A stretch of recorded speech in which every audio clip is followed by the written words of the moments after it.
My name is Michelle Stacy, and for my article presentation, I ran Making the Switch from Assessment for Ranking Towards Assessment for Learning, the challenges facing the small island states of the Pacific by Pasigio Ponti.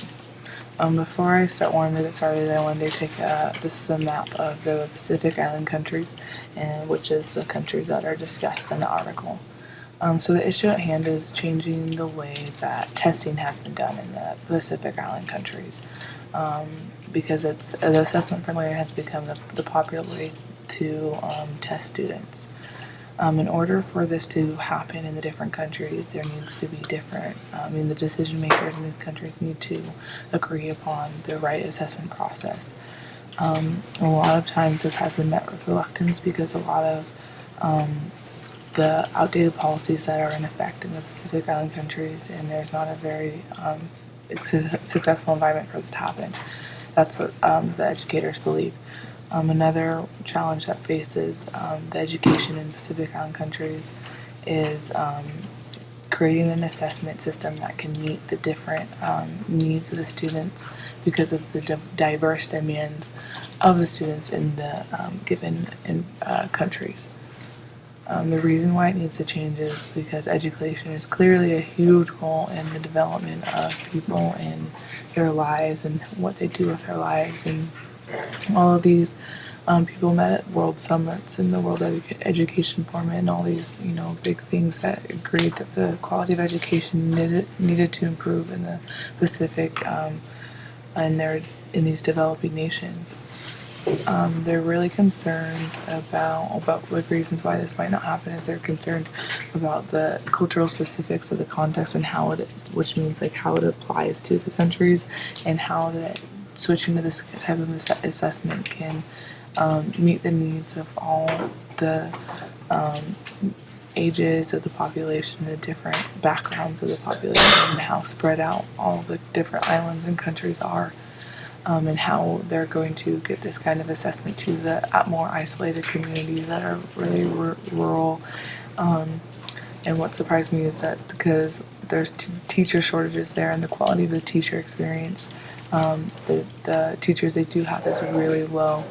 And the fact that they don't have a lot of training, so how are they going to train some of these teachers to adapt to these new ways?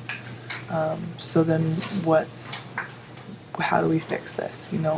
Countries need to identify their key problem areas in their system and create realistic strategies to fix the problems, which means the countries and their leaders need to get together and decide on what they want to focus their education on and how the specific needs that they have for their students and how they're going to reach these strategies and how they're going to fix the problems that are already there.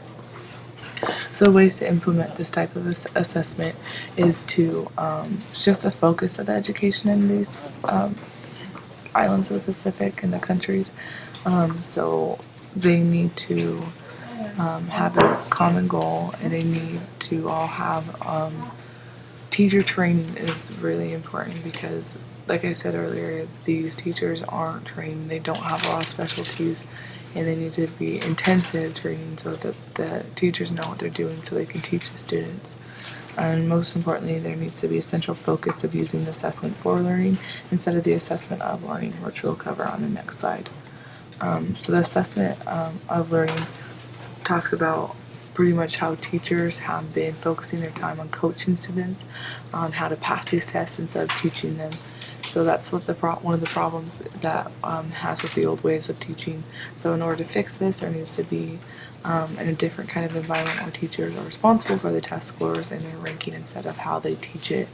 Because there's been the problem is there's been too much emphasis placed on these tests that focuses on the students to get to meet the teacher's approval rather than to score well and to learn well.